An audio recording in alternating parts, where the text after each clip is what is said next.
چاہت کا عنوان پیر عثمان حنفی، رہبر ہے ذیشان پیر عثمان حنفی، چاہت کا عنوان پیر عثمان حنفی۔ الحمدللہ نحمده ونستعینه ونستغفره ونؤمن به ونتوکل علیہ ونعوذ باللہ من شرور انفسنا ومن سیئات اعمالنا، من يهده اللہ فلا مضل له ومن يضلله فلا هادی له، ونشهد ان لا الہ الا اللہ وحدہ ونشهد ان سیدنا ومولانا محمدا عبده ورسولہ، اما بعد فاعوذ باللہ من الشیطان الرجیم، بسم اللہ الرحمن الرحیم، واعتصموا بحبل اللہ جميعا ولا تفرقوا، صدق اللہ العظیم وصدق رسولہ النبی الأمی الکریم، ونحن على ذلك لمن الشاہدین والشاکرین، والحمد للہ رب العالمین۔ درود شریف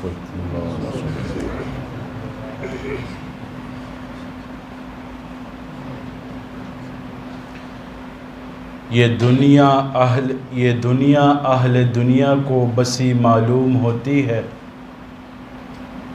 یہ دنیا اہل دنیا کو بسی معلوم ہوتی ہے، نظر والوں کو یہ اجڑی ہوئی معلوم ہوتی ہے، یہ کس نے کر دیا سب دوستوں سے بیگانہ مجھے، یہ کس نے کر دیا سب دوستوں سے بیگانہ مجھے، کہ مجھے تو اب دوستی بھی دشمنی معلوم ہوتی ہے۔ طلب کرتے ہو داد حسن تم، طلب کرتے ہو داد حسن تم، پھر وہ بھی غیروں سے، طلب کرتے ہو داد حسن تم، پھر وہ بھی غیروں سے، مجھے تو سن کر بھی یہ بات ایک عار سی محسوس ہوتی ہے۔ میں رونا اپنا روتا ہوں وہ سن کے ہنستے ہیں، میں رونا اپنا روتا ہوں وہ سن کے ہنستے ہیں، انہیں دل کی لگی بس دل لگی معلوم ہوتی ہے۔ نہ جائیں میری اس خندہ لبی پر دیکھنے والے، نہ جائیں میری اس خندہ لبی پر دیکھنے والے، کہ لب پر زخم کے بھی تو ہنسی معلوم ہوتی ہے۔ اگر ہمت کرے پھر کیا نہیں انسان کے بس میں، اگر ہمت کرے تو کیا نہیں انسان کے بس میں، یہ ہے کم ہمتی جو بے بسی معلوم ہوتی ہے۔ زمان انتہائی واجب الاحترام عزیز مرگرو، سلسلہ نقش بندیہ شاذلیہ دا کوہاٹ زیر اہتمام، الحمدللہ دیر پرفتن دور دے اور دے پرفتن دور کے منگ دلتا ناستیو سلا پارا ناستیو چی اللہ منگتا حاصل چی، اللہ منگتا ملوشی۔ اگو رئی دا سے خلق بناستی نوجوانان دی، سنگا سنگا خلق بدے مجلس کے بھئی خوزتا ستا یو درخواست کوم یو ریکویسٹ کوم، خپل زڑکے دا مراولی چی زمونگ دا مسئلہ دا مونگ دے مسئلے راغلی، زمونگ دا پریشانی دے دا پریشانی بحل چی، دا تکلیف دے دا تکلیف بحل چی، دا سوچو بس اس لگ ٹائم لپارا محدود وقت لپارا دا سوچو کئی چھ بس دا وقت زمونگ دا اللہ رب العزت او دے کے اللہ رب العزت مونگ نرازی شی۔ اگو رئی دیر خلق ناستی، الحمدللہ یو انسان یو مرگرے وی آغا تے خفوی آغا اخوازی آغی لپارا جرگے پتور باندیزی زان سر مشرم بوزی چی دا مانا خفا دے دا رازی کو دا پخلا کو آغا جرگم منمانی مشرم منمانی نن دا سوچ سر آغا شئی چی منگ ذکر آغا لیو چی بس منگ با نن دے مجلس پاسی دونا مخ کے با اللہ رازی کو با نو زمونگ مسائل بم حل شی، منگ لثواب بم ملاو شی، اور زمونگ اللہ بم منگ نرازی شی۔ وګورئ دا دنیا چې دی دا مکافات عمل دی. مکافات عمل تشریح دا دی چې جیسی کرنی ویسی بھرنی، نہ مانے تو کر کے دیکھ، جنت بھی ہے جہنم بھی ہے، نہ مانے تو مر کے دیکھ. چې چا سره د بد وکړ سبا به تا سره هم بد کېږي، چې چا سره د ښه وکړ سبا به لس ګونه زیات تا سره به ښه کېږي. او که تا سره ښه ونه شو اور هغې بدل کې تا سره بد وشو نو پوه شه ستا عمل الله په نس دا قبول شوی دی. مونږ څه کوو؟ پهله زه خپل ځان یادوم بیا به بل یادوم. مونږ څه کوو چې مونږ چا سره نیکي وکړو دا سوچ کوو چې دا به مونږ سره نیکي کوي. داسې نه ده چې چا سره نیکي وکړو چا سره ښېګړه وکړو بس هیر کړو. چې مونږ الله رضا لپاره ښېګړه کړې ده، مخلوق لپاره مې نه ده کړې. اوس یو کس ښه وکړي بیا دا تمه ساتي چې دا به ما سره کله ښه کوي، نو د دې د وجې زړونه بدېږي، د دې د وجې سوچونه بدېږي. چې کله زمونږ دا توقع بل نه پیدا شي نو زمونږ دلته هر څه ختم شي، زمونږ نظام خراب تراب شي. دا دنیا روان په دې شیز دی، تاسو به ښه کوئ تاسو سره به بد کېږي. اکثر معاشره کې دا خبره به ګورئ، لیکن هغه عمل الله په نس کې قبول شوی وي، ستا ښېګړه الله قبول کړې وي، خو بل نه توقع مه ساته چې دا به ما سره ښه کوي. وہی نیکی کر دریا میں پھینک، نیکی کر دریا میں پھینک. دا مه وایه چې ما چاله 1,000 روپۍ ورکړل هغې ماله قرضه راکړو سبا به دې زه 10,000 غواړم ما به ماله راکوي. دا زموږ سوچونه غلط دي، دا زموږ نیتونه غلط دي. دلته سله راځو سوچ سمولو له راځو، دلته سله راځو نن بیان له سله باره ناستې تاسو چې سوچ سم شي، نن بیان له سله باره راغلي چې نیتونه سم شي، نن سله باره ناست چې الله راضي شي. مکافات عمل مطلب دا دی چې سبا کې هغه به در سره کېږي. د دې تشریح دا نه شو چې ته ښه کې تا سره بد کېږي. اوس دلته شیطان وار دی چې مشران خدا وایي چې سبا ښه کې هغه به در سره ښه کېږي، به یو ځای کې دا خبره بیا بد وشي. دا د شیطان وار دی. دلته سخت شیز راځي، دلته دا راځي چې کم عمل استا الله په نس قبول وي هغه به ستا خلق بتا ته بد بم وي، ته به خلکو ته ښه وایې خلک به تا ته بد وایي. نبی علیہ السلام چې کله د دین کار کولو ټولو نه اول مخالفت چا کړو؟ تره کړو، کور سړی مخالفت کړو. اول به خپل مخالفېږي، خانقاه ته ځې. ولې ځې خانقاه ته؟ خانقاه کې څه دي؟ عاملانو پسې ګرځې، پیرانو پسې ګرځې. ولې ګرځې؟ پیرانو پسې ولې ګرځې؟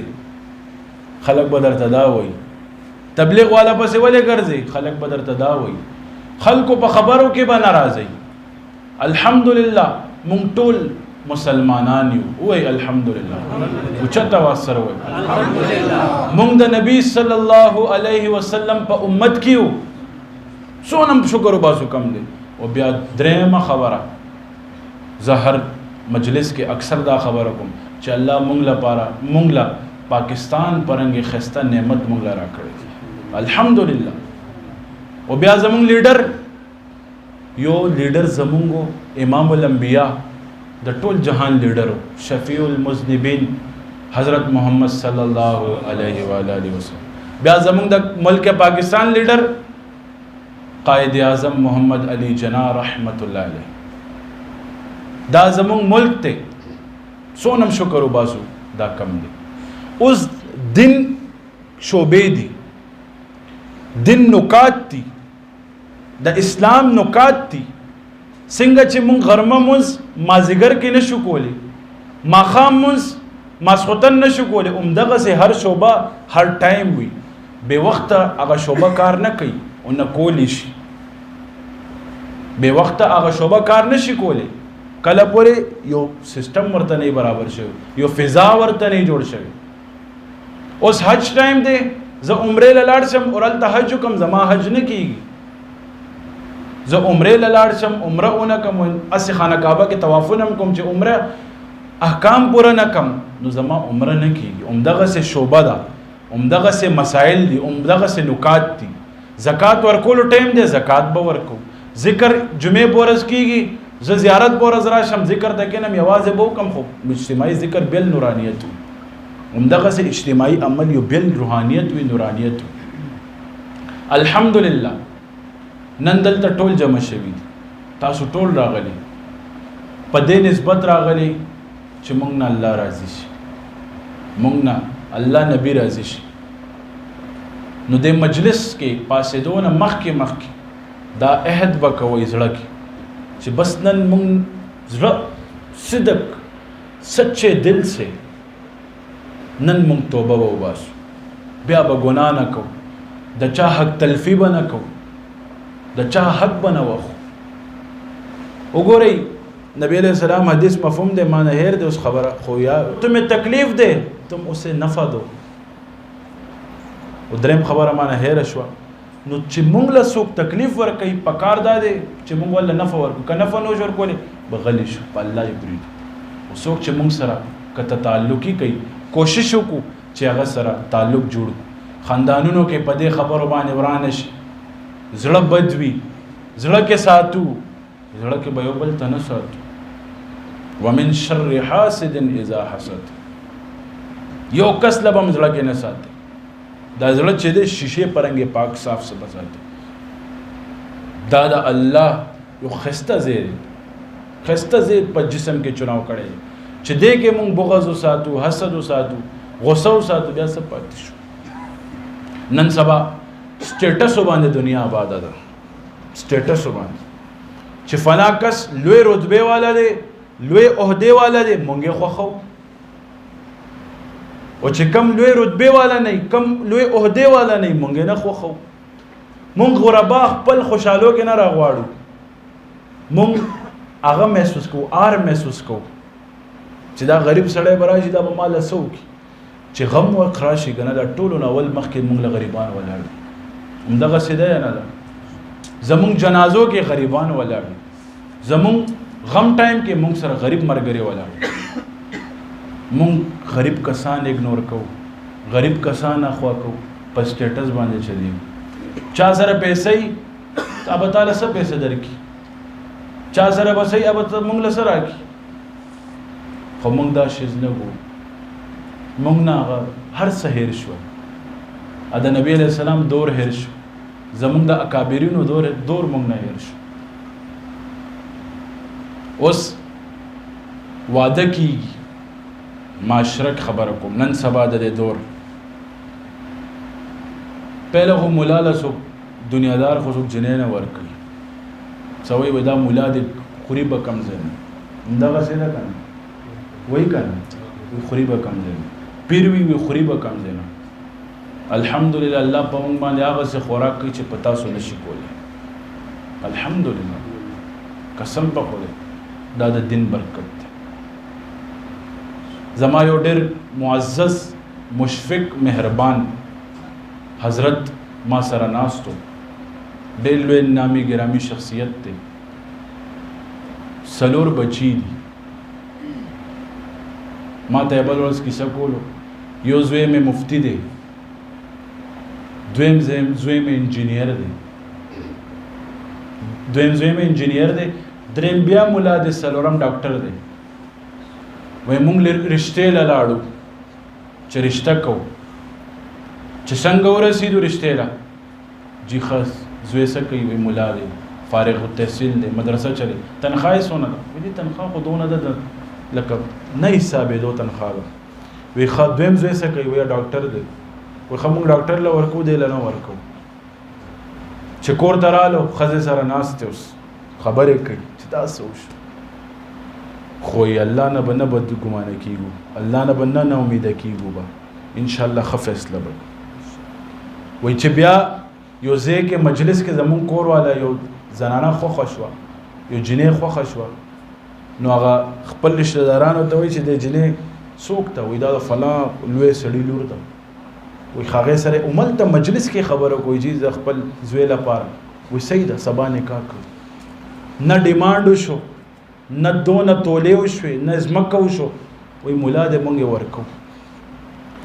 بیا دویم نمبر ډاکټر نمبر رالو، سو ډاکټر نمبر رالو ډاکټر رشته پسې لاړل د مولا رشته وشو ډاکټر او انجینیر پاتې شو ملایان پکې لاړل او سونه هغه مهر فاطمی باندې وشو مهر فاطمی نن سبا کم سے کم 18-19 روپے جوړیږي دا رواجونه چې خپل ژوند نه به ختمو ژوند به اسانیږي به او چې رواج خپل ژوند نه موږ نه ختمو زموږ ژوند به ګرانیږي به الکانو نن سبا ودونه نه دي شوي جنکو رشتې نه دي شوي لوی سټیټس والا خلک به راځي لوی خلک به راځي رشتو لا جنکې بوډۍ شي الکان ځان جوړولو باندې خراب شي بیا چرته واده وشي دا شی نه دی پکار معاشره کې نعوذ بالله ګناه عام شو نکاح سخت شو سلور نکاح خبرو کې کفر غني قرآن آیات د فن کې هم ما طاب لكم من النساء مثنى وثلاث ورباع دا په دې باندې صاحب دشمن بشي خلک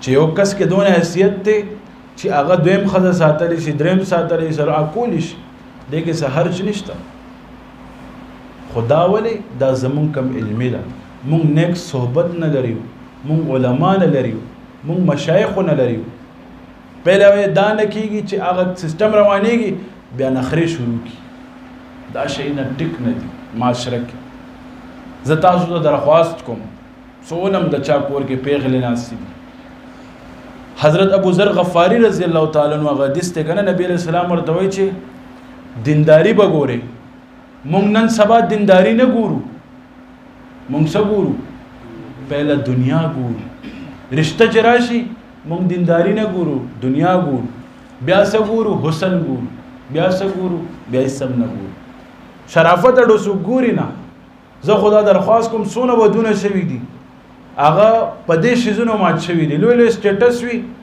یو سټ د سټیټ کوف برابر وی بل سټ ته کوف نه برابر په دې طلاقونه وشي په دې رشته ختم شي زه خدا ویم تاسو ته چې د چا کور کې پیغلې ناشتي د چا کور کې څنګه ناشتي هغه ته پکار دي چې وګوري چې الګ صحیح دی خله معاشره کې بدنام نه دی انسانیت ولګي بسم الله باقی رزق الله ور کوي مخلوق نه ور کوي دا دکان رزق نشي ور کولای دا کاروبار رزق نشي ور کولای رزق خو الله ور کوي رزق فیصله خو الله کړی دي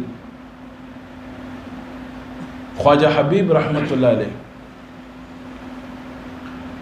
هاي ډېر لوی بزرګو کور کې ناستو هر وخت به ذکر کول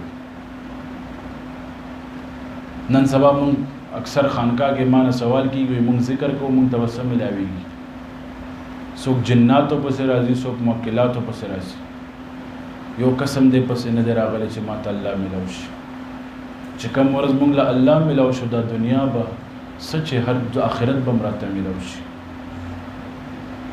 خواجه حبیب رحمت الله علیه کور کې ناشته ذکر کوي کور والا ورته وی اے حبیب دا ته هر سحر وخت ذکر دی راغست ورشه سا روزګارو کا سپېسې وګټه د پاسېږي په زړه دا خبرو لګي پاسېږي جانماز اوچت کی مسله اوچت کی لاړ شي ځنګل ته ټول ورځ ځنګل کې لا اله الا الله لا اله الا الله کوي شپې راشي کور والا ورته وي وروډه وي کور والا ورته وي رالی وي او رالی څه کار دی کول بس خبره خوا دی خوا کی وي خراکه پیسې دیاړي راک وي داسې ځای کې مې کار کولو هغه ډېر کریم وي مال دیاړي غوښتو کې شرم راغی مال دیاړي غوښتو کې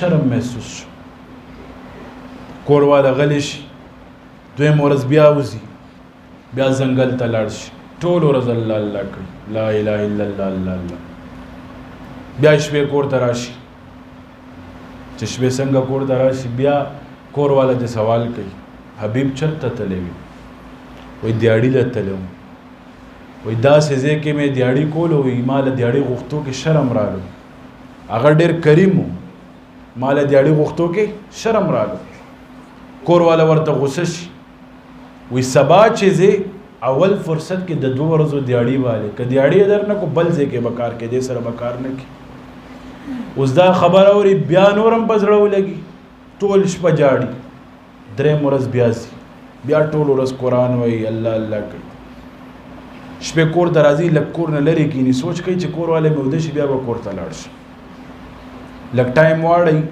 چې کور ته نږدې شي ور وډبئ چې بار ګوري کور نه بار چې خوشبوئی راخیږي لګیا دی خوراکونه هر څه نو کور والا نوې کپړو کې ورته مخامخ شي ورته کولو کې په خندا شي نو دې زړه کې سوال کوي چې هغه ټول خبرې څه شوې هغه ټول خبرې څه شوې چې ور به مې ډبولو نه دیاړي راکا مزدوري راکا دی ورته وایي کور والا ورته وایي تاسو ځکه لیټ شوئ تاسو کار نن زیات و دی اوس ورته داسې ګوري لاس نه ونیسي دننه بوځي څه شی کمی وي هغه ټول سامان پوره شوي او ډک شوي وایي ستاسو د کریم خلک 2 خلک راغلي 2 سړي هغه ټول هر څه پرېښوستل دی په ژړا شي او داسې وجاړي نو کور والا ورته وایي لاس نه ونیسي وایي جاړه ما وایي هغه یو پیغام هم پرېښوستی هغه یو میسج هم پرېښوستی وایي څه پیغام یې پرېښوستی وی حبیب ته ووایه ته دیاړي کې ته مزدوري کې کمې محنت کې دې کمې نه راولي زه به دیاړي ورکولو کې کمې نه راولم وہی ہماری بے وفائی پر بھی وہ اتنا پیار کرتے ہیں ہماری بے وفائی پر بھی وہ اتنا پیار کرتے ہیں ہم اگر با وفا ہوتے تو کیا ہوتے دل تو کیا چیز ہے دل تو کیا چیز ہے روحوں میں اترے ہوتے اللہ بھی ایسا ہوئی تو نے چاہا ہی نہیں ہمیں چاہنے والوں کی طرح نن من خلقو بس بینا کو دنیا لذتونو بس گرزو اللہ بس نه گرزو دا دنیا په گناهونو کې عارضی دونه خوند دی الله په یاد کې بسونه خوند وي دا دنیا په نحوست کې دونه خوند دی جنت کې بسونه خوند دی موږ دا سوچ کړی دومره شان دی دنیا دا څوک شپېتو کالو والا ناستی څوک 50 کالو والا ناستی هغه نه تاسو کې ژوند څنګه تیر شو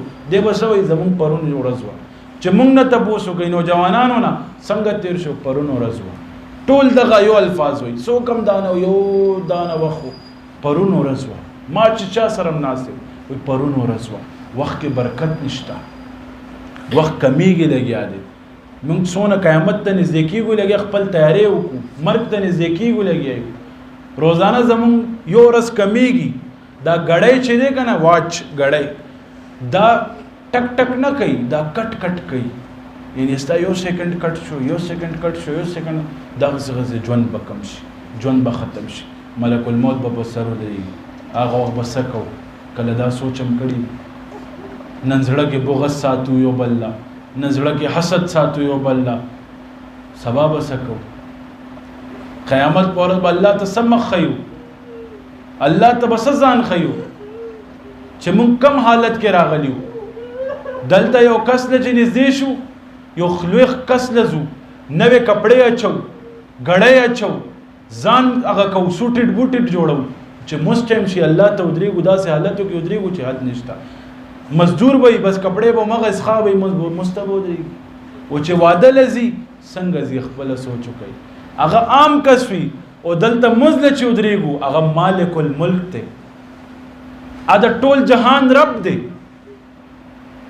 هغه نن منقدر نه یو ورځ برازي هر څه به ختم دا دنیا لذتونه عارضی دي دا دنیا هر څه عارضی دي دنیا به ختم شي کل من علیها فان هر څه به ختم شي یو الله ذات به پاتې کیږي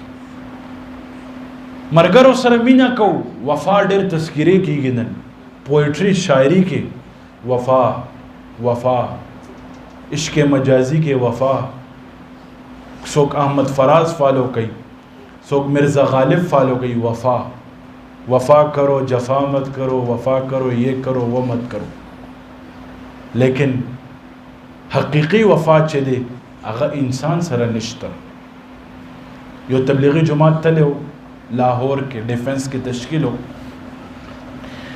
آگے چلاڑل ډیر لوی چودری کور کې ورې ډبولو ډیر سخت بارانو وی راشه چودھری پہلے نہ کوزیدو نوکر کوز شو بیا پی اے کوز شو بیا چودھری کوز شو کوشو ورے ولو جی السلام علیکم وعلیکم السلام وی جی جماعت کی خبر کیږي راځي خبره وای ویلی ونی شوی وی ولی ما خو در سبدونه وی زما خزمانه درې مانه بغیر 3 منټه نشي تیرولې تماته جماعت ته راشه وی خزه داسې ده بل ورځ زمونږ جماعت سي 3 ورځې مونږ سره ولګو سروزو لګوا نو ورته مړه تاسو سړي ونی شي بروخیږي او ماغه یو علاقې کې تشکیل چې تشکیل بدلیږي اطلاع راشي هغه چودھری مړ شو څه شو چودھری څه شو چودھری مړ شو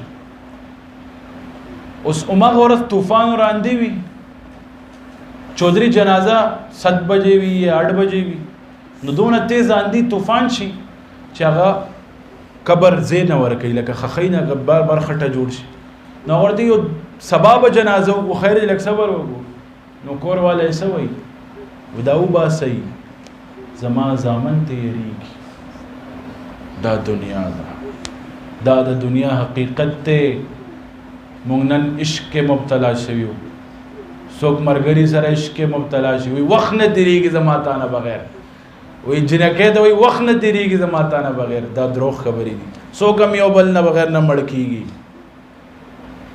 څوک هم یو بل نه بغیر وخت هر چا وخت تیریږي خو دغه وخت الله په یاد کې تیر شي الله او الله د رسول په یاد کې او په مینه کې تیر شي سکون وي نن دا دین مونږ ته صحابه او رسول دي نبی علیہ السلام نه صحابه او زده کو مونږ ته ورسېدو مونږ له مور په غېږ کې دین ملاو شو مونږ کلمه واورېدو نن د دې دین قدر نشته دا صحابو نه تپوسو کوي دا زمونږ بزرګانو نه تپوسو کوي دا اولیاءو نه تپوسو کوي دا هغه سیرت وای چې هغه قرباني سونه ورکو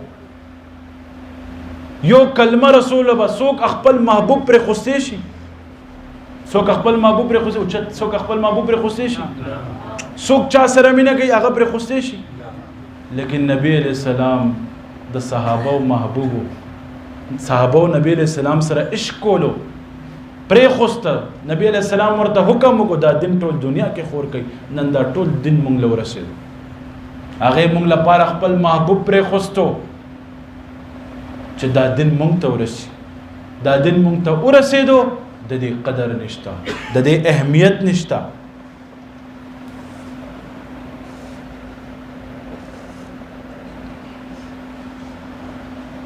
ځکه خو د څه شي اهمیت نه هغه شي تاسو ته رنګ نه ښیي دا بزرګانو واقعیات چې تاسو اورئ دا بزرګانو د ژوند فلسفه چې تاسو اورئ دا افسانه نه وي دا حقیقت وي اکثر شاعران وہی کہنا وہی جس کے بنا تم رہ نہ سکو اسے محبت کہتے ہیں حقیقت تے خواجہ مجذوب ہمو آفیسر ہمو و بیا اللہ پا عشق مبتلا ہمو بس خسو کا عشق نہ جوڑے گی عشق لپارا زڑا باور کے عشق لپارا بس سوچ نہ کے کمزے کے دے سوچو کو التا عشق نشتا دا د زړه فیصلې دي زړه ورکا نسبت والا اور زه چې کله د سوچونه شروع کړ دا به ټیکی دا به ټیک نه دا پیر به ټیکی دا تلاړې ماتا یو لوی شیخ الحدیث نوم عالم زه د چا نوم کېش کوم نه الحمدلله موږ له نسبت د خپل نوم را کړی دی ما دا غوي وہی سو صدیق آپ کو جب تک زندیق نہ کہیں آپ تب تک صدیق نہیں بن سکیں گے خپل کسان بدے مخالفت کی کور کے دن نہ بدے مخالفت کی گی شاگردانوں کے بدے مخالفت کی گی آغا ٹیم بدے ظرف پتہ چلی چستا سونا ظرف دے دا سمندر چھے دے کا نا کچرا چھے پگیوا چھے تول کچرا پاک کی اندگا سے دا کنا زان نا سمندر جوڑ کئی چې څوک در پسې بد وي ہوتے خج کہ دیش هغه په نظر کې بد کسی کی نظر میں اچھے تھے کسی کی نظر میں برے تھے کسی کی نظر میں اچھے تھے کسی کی نظر میں برے تھے حقیقت میں جو جیسا تھا ہم اس کی نظر میں ویسے تھے تا دنیا دغه روانه ده رشتہ داریان په سمات شي په دې خبرو مات شي چې دې ما ته سلام ونه کو ته ورشه سلام وکړه کنه ستا په عزت کې کمی راځي ته پاسېږه سلام ورته وکړه ته پاسېږه احترام ورته وکړه ته دا نه ځان نه متاثره کړه چې هغه تا سره سلام کوي او چې ته نه ما سره سلام ونه کو زه د خاندان مشر زه د کور مشر خاندان او رشتہ داري کې بدا شي نه ګوري ځان نه به بغیرت ته جوړې دي معاملاتو کې بیا بچرته دا رشته بني باول کیږي با چې ټول کسان فرشتو پرنګي ګوري تنه تنها با پاتې شي ټولو ته به یو نظر سره ګوري احترام د هر چا زړه نه وکوي دا سینه ده چې بس څوک لوی عہده والا دی هغه احترام دی او څوک پردو احترام مونږ کوو د خاندان والا احترام نه کوو پردې خلکو مونږ هغه کوو خاندان والا مونږ نه کوو پردو مرګرتیا سره سرم ورکول او ټیم راشي ورکو او چې رور وخت راشي مونږ نه ورکو ولې شیطان څه وایي پرون خو دې تا سره بد کړي پرون خو دې تا سره داسې کړي شیطان دلته تاسو ودرئ شیطان مونږ ودرئ دې شیطان له به شکست ورکو څنګه به ورکو دا شی نه به څنګه زده کېږي به تزکیه نفس سره به زده کېږي به رجوع الی الله سره به زده کېږي به تزکیه نفس کول دونه آسان کار نه دی چې یو ورځ د سبقونه د طے کل بل ورځ کامل جوړ شي نه وقت لگی وہ لاکھ رگڑے کھائے گا خود آئینہ بن جائے گا علاج لرالو علاجمو کو ہر سمو کو نہ ٹکی گو اس اللہ طرف تو رجوع ڈاکٹر لزو ډاکټر نه ټیکيږو الله طرف ته رجوع یو کس سره پیسې دي ستا ضرورت رالو چې زه به دې نه پیسې علم ور لوډوي هغه ته وایي ما له پیسې راکړه هغه تا ته وایي ما سره نشته بېشک هغې سره دې وي او تا له در نه کي تا وسیله اختیار کو که نه اوس جانماز واچو الله ته ودرېږي یا الله اوس ته راکړه مونږ ګمان به خلکو کوو چې نه بس همدغه به راکوي همدې نه به علم الله بند لارې څوک کولاوي الله کولاوي مشکلات څوک آسان کوي الله آسانوي پریشانیانې څوک اخوا کوي الله اخوا کوي دک څوک اخوا کوي الله اخوا کوي نن ولې الله تعالی طرف ته زموږ رجوع نشته تا سوچ چې دی که نه دا زمونږ محدود شوی دی اوس ما چې خبره وکړو رشتې راشي سټیټس ګورو غټ خلک ګورو دنیا ګورو انسانیت نه ګورو شرافت نه ګورو شرافت څه شو ولې شرافت څه شو شریعت څه شو شریعت څوک هم نه پیژني شریعت خبره چاته وکړي آباده یو زمون یو ځای کې هم زه هلته یو واده کې څه اتلس ورځې ډنګ ډنګ کېدو یو ورځ زما څه علما ملګري راتلل لوی لوی مشایخ راتلل ما هغې ته وویلې ملیار نن څه مشایخ راځي تاسو لږ هغې خو بند کو لیکن څو ورځو بس علاقه کې دا خبره مشهوره وي دې زمونږ خوشحالۍ کې خوشحالېږي نه موږ نه حسد کوو لا ما دا ویلم نه دي چې دا ګناه ده ما لا دا ویلم نه دي چې په دې دا کېږي د دې دا نقصانات دي والله بالله ثم الله څلور میاشتو پس کور وبران شو څلور میاشتو پس کور وبران شو اتلس ورځې ډنګ ډنګ کېدو هر څه کېدل هر څه خرافات کېدل څلور میاشتو پس کور روان مونږ څه کوو تاسو ته پته ده خوشحالۍ راشي الله هېر شي خرافات کوو هر څه کوو چې غم را وخت راشي سینه لاس وخو یا الله ته زه کتلی وم یا الله دا پریشانی دې به ما راوستو یا الله دا تکلیف دې به ما راوستو چې خوشحالۍ رالو هغه وخت به دې م الله یادولو که نه خوشحالۍ وخت کې خو الله یادې نه غم وخت راشي هغه وخت الله ته وي دا نه دی کول پکار. وګورئ خبرې ډېر اورو، پکار دا ده په دې خبرو باندې عمل وکړو، په دې خبرو باندې هغه وکړو چې په دې خبرو باندې عمل وکړو، په دې خبرو باندې سوچ وکړو چې زمونږ ژوند څنګه روان دی. ژوند زده کول پکار دی. لوی خلکو سره کېناستو سره څوک لوی سړی نه جوړېږي. تا خپله خورې هغه خپله خوري. نن تاسو الحمدلله څونه انتظامات وکړل، مال ما خپله وخوړل چې زما نور ملګري به بهر چې کوم یا خوا دی خو هغه به خپله خوري. نو سوچ خپل صحیح کول پکار دی. زه یو خبره کوم، ما وروسته بیانونو کې هم کړې وه. یو ځل ما ته یو شیخ صاحب خبره کوله، دنیا میں 3 قسم کے لوگ رہتے ہیں. دا خبره کوم، خبره ختمه. دنیا کې 3 قسمه خلق پاتې کېږي. 1 2 3 100 قسمه. یو اہل دل، یو اہل معدہ، یو اہل دماغ. وہی یو اہل دماغ، یو اہل دل، یو اہل معدہ. اہل دماغ هغې ته وایي چې کم دماغونه کار والی تا نه مطلب وباسي تا پرېږدي. مرګرو کیټګري درته ښیم. اهل معده خوراک کھاو پیو، خوراک ټایم کې تا یادوي، خوراک چې ختم شي تا هېر کی. اور اهل دل تاسو وئ الله والا دي چې یو ځل چاله لاس ورکړي جنت ته یې رسوي، بیا یې پرېږدي. پوه شوئ؟ نو ځان نه اهل دل جوړ کړئ.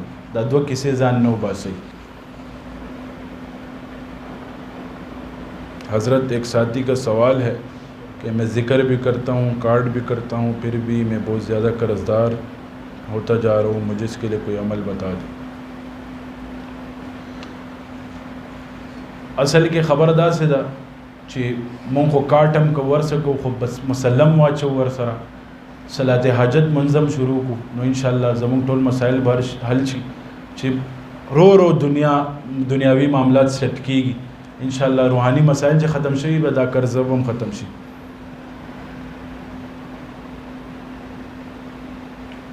حضرت جادو کے بارے میں تھوڑا وضاحت فرمائیں اور جادو کے لیے کوئی عمل بتا دیں کہ جس پہ ہے جادو ختم ہو جائے. کاروبار میں ترقی کے لیے بھی عمل بتا دیں.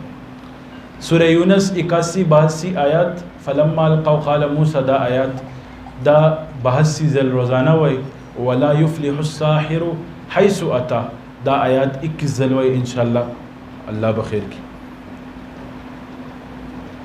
حضرت بعض ساتھی کہتے ہیں کہ ہم صبح کی نماز کے لیے اٹھا نہیں جاتا، بہت کوشش کرتے ہیں مگر پھر بھی نہیں اٹھا جاتا، اس کے لیے کیا عمل اختیار کیا جائے؟ رات کو سونے پہ مجاہد بھی پورے کرتے ہیں مگر پھر بھی نہیں اٹھا جاتا. رات کو سونے سے پہلے یہ تکیہ جو ہے نا، تکیہ چھے دا بالغ آگے باندھ لا الہ الا اللہ محمد رسول اللہ کئی ادسو کئی سنت پر مطابق ادشی اور نیتو کئی انشاءاللہ سار مطلب پاسے گی. حضرت تصور شیخ کا تفصیلی طریقہ بتا دے اور اس سے مرید کو کیا فائدہ ملتا ہے؟ واہ واہ، یہ بھی سوال کام کا ہے. تصور شیخ تصوف میں ریڑھ کی ہڈی ہے. تصور شیخ تصوف میں ریڑھ کی ہڈی کی مانند ہے. تو تصور شیخ طریقہ با مفتی پیر سے بتا سکتا ہوں خیتا سو خدا دے دیکھا نا دے بتا سکتا ہوں خی بس. اور اس سے بہت فائدے ملتے ہیں، روحانی طاقت مضبوط ہوتی ہے، ہر کچھ ایک خاتون تھی، وہ مولانا قاسم نانوتوی رحمۃ اللہ علیہ سے 20 سال پہلے بیعت ہوئی تھی، لیکن اس کا اور حضرت شیخ قاسم نانوتوی رحمۃ اللہ علیہ کا ربط نہیں رہتا تھا، لیکن انہوں نے ان کو تصور شیخ وظائف دے دیے تھے، معمولات. نزا کا وقت آیا، جیسے ہی نزا کا وقت آیا تو ان کو شیخ قاسم نانوتوی رحمۃ اللہ علیہ کا دیدار ہوا اور شیخ قاسم نانوتوی رحمۃ اللہ علیہ سے فرمایا کلمہ پڑھو کلمہ پڑھو. اس نے کلمہ پڑھ لیا. تصور شیخ کے بہت فائدے ہیں. السلام علیکم حضرت، ایک ساتھی کا سوال ہے کہ ہم اپنے بزرگوں کو کتب ابدال کلندر غوث الفرد قیوم الزمان کیوں کہتے ہیں اور اس کا کیا مطلب ہے، ان کو لوگوں کی پہچان کیا ہے؟ یہ باطنی رتبے ہیں، باطنی عہدے ہیں، اس میں باطن کی ضرورت پڑتی ہے. آپ جتنی آپ کی دل کی نظر کھلی ہوگی اتنے آپ ان سوالات پہ سمجھیں گے. یہ کتابوں کے سوالات نہیں ہیں. اور نہ بتانے کے. السلام علیکم حضرت، بعض ساتھی کہتے ہیں کہ ہمیں اجازت مل گئی، اب ہمیں استاد یا شیخ کے پاس کیوں جائے، خانقاہ ہے کیوں جائیں، ہمیں اجازت کے ساتھ سب مل کر کوئی. یہ جس نے بھی سوال کیا ہے نا، یہ اس کی کم علمی ہے. جو ساتھی یہ کہتا ہے کہ ہمیں اجازت مل گئی، ہم استاد کے پاس کیوں نہیں جائیں، یہ کون سی بات کر رہا ہے؟ ہم اپنے باپ کے بچے ہیں، نہیں کسی اور کے بچے ہیں. جتنا بھی اور باپ کے ساتھ منسلک رہتے ہیں نا، والد کے ساتھ ہمارا رشتہ ہوتا ہے نا بیٹے کا، اسی طرح استاد کے ساتھ شاگردی کا رشتہ ہوتا ہے. السلام علیکم نماز میں. السلام علیکم حضرت، بعض ساتھی نماز پڑھتے ہیں تو نماز میں نظر آتے ہیں. نماز میں کھڑے ہونے سے پہلے آیت الکرسی پڑھ لیا کریں اور نیت کیا کریں نماز میں کھڑے ہونے سے پہلے کہ بس اللہ تعالیٰ کی طرف، اللہ سارے پردے کھل گئے، مجھے اللہ دیکھ رہا ہوں، میں اللہ کو دیکھ رہا ہوں. اور باقی یہ اگر وسوسہ آتا ہے اور یہ تصور آتا ہے، یہ خیال آتا ہے، تو اس پر عمل نہیں کرنا، کیونکہ شیطان اس جگہ پہ وار کرتا ہے جس جگہ پہ کچھ ہو. ابھی ہم دیکھیں، جس درخت پہ فروٹ ہو، اس درخت پہ ہم پتھر پھینکتے ہیں نا کہ کوئی فروٹ گرے، تو اسی طرح شیطان اس جگہ پہ وار کرتا ہے جس جگہ پہ کچھ ہو. السلام علیکم حضرت، تھوڑا اس بارے میں وضاحت فرمائیں کہ شادی کیسے کرنی چاہیے اور کس سے کرنی چاہیے، اور جن لڑکیوں کی شادیاں نہیں ہوتی ان کے رشتے کے لیے وہ عمل بتا دیں. شادی جو ہے انسانیت کو دیکھ کر کرنی چاہیے، شرافت کو دیکھ کر کرنی چاہیے، مال و دولت کو دیکھ کر نہیں کرنی چاہیے. اور جو مال و دولت کو دیکھ کر شادیاں کرتے ہیں، ان کی شادیاں چند گھڑیوں کی ہوتی ہے اور یا وہ شادیاں ٹوٹ جاتی ہیں. تو شریعت کو دیکھ کر، شریعت کو فالو کر کے شادی کرنی چاہیے. اور جن لڑکے اور لڑکیوں کی شادیاں نہیں ہوتی ان کے رشتے کے لیے سورہ ضحیٰ پڑھیں، صبح شام سورہ ضحیٰ 21 مرتبہ پڑھیں، انشاءاللہ ان کے بہترین جگہوں پہ رشتہ بھی ہوگا اور شادیاں بھی ہوگی. السلام علیکم حضرت، خانقاہ آنا جانا کیا ضروری ہے؟ کیا خانقاہ سے کیا فائدہ ملے، کیوں ضروری ہے؟ جیسے گھر جاؤ کھانا پینا کھاتے ہو نا، اسی طرح خانقاہ ہوگے تو روحانی رزق اور قضا ملے گی. وآخر دعوانا ان الحمدللہ رب العالمین. آمین. الحمدللہ رب العالمین والعاقبۃ للمتقین والصلاۃ والسلام علی خیر خلق محمد وعلی آلہ وسلم. آمین کو بزور ہوئے ٹول بیان کرتا ہوں. یا اللہ ہمارے گناہوں کو معاف فرما دے. یا اللہ ہمارے صغیرہ کبیرہ گناہوں کو معاف فرما دے. یا اللہ ہمارے حال پہ رحم فرما دے. ہماری بشری کمزوریوں کو معاف فرما دے، خطاؤں کو معاف فرما دے. یا اللہ اس مرکز کو آباد فرما دے.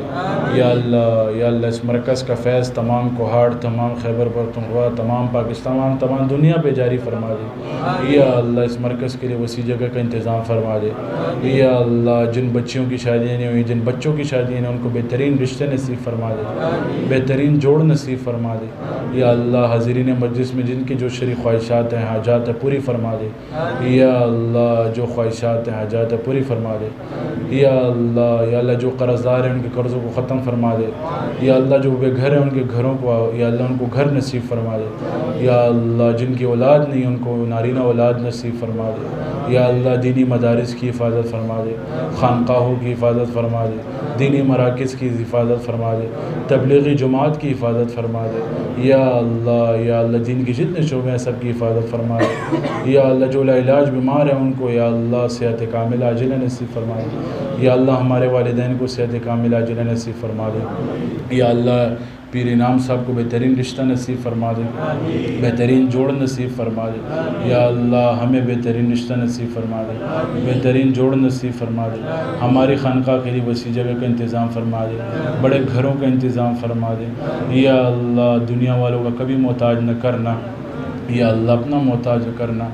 یا اللہ اپنے ہاتھوں کا بھی کبھی محتاج نہ کرنا، اپنے در کے سوا کسی کا محتاج نہ کرنا. یا اللہ تصوف کے تمام اسرار و رموز ہم پہ کھول دے، تصوف کے تمام منازل آسانی سے طے کرنے کی توفیق نصیب فرما دے. یا اللہ اپنے استاد کا، اپنے شیخ کا تابعدار بنا دے، فرما بردار بنا دے، فرما بردار بنا دے. یا اللہ نبی علیہ السلام کا دیدار نصیب فرما دے، بار بار نصیب فرما دے. یا اللہ جس طرح یہاں جمع ہوئے اللہ حرمین شریفین میں جمع ہونے کی توفیق نصیب فرما دے. یا اللہ خانہ کعبہ میں جمع ہونے کی توفیق نصیب فرما دے، مدینۃ المنورہ میں جمع ہونے کی توفیق نصیب فرما دے، ہر سال وہاں اعتکاف کرنا نصیب فرما دے. یا اللہ میری تو ایک خواہش ہے اللہ، کیا پتہ تیری اس مجلس میں تیرا کوئی محبوب بندہ بیٹھا ہو.